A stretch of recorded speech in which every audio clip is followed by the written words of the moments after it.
নাক ফোরানোর দাগ দূর করার জন্য কি করতে হবে?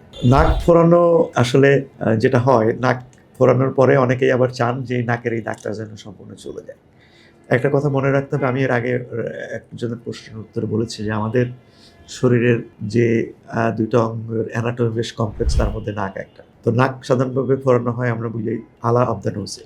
আলা অফ দ্য নোজে যে নাক ফোরানো হয় এটার মাঝখানের একটা অংশ এবং ভিতরে, অর্থাৎ একেবারে বাইরে থেকে ভিতরের দিকে পুরোটাই ফোরানো হয়। যার ফলে একটা গ্যাপ তৈরি হয়, খুব ছোট গ্যাপ। তো এই গ্যাপটা যদি আপনি পূরণ করতে চান, যদি এটাকে আগের অবস্থানে যেতে চান, তাহলে যেটা করতে হবে সেটা সার্জারি করতে হবে। কি করতে হবে? প্রথমে আপনার এই যে যতটুকু ছোট ছিদ্র আছে সেই ছিদ্রটাকে আবার রিফ্যাশনিং করে কেটে, অর্থাৎ বাইরে থেকে ভিতর পর্যন্ত পুরাটাই কেটে ফেলতে হবে। কেটে ফেলে তারপরে এটা আবার ৩ লেয়ারে এখানে করা যায় না। এখানে ২ লেয়ারেই করতে হয়। সেটা হচ্ছে বাইরের স্কিনে সেলাই করতে হয় এবং আবার ভিতরের যে মিউকোজাল লেয়ার থাকে সেটাও আসলে এক ধরনের স্কিনই, সেটাকে সেলাই করতে হয়। এভাবে এটা করা সম্ভব। ধন্যবাদ।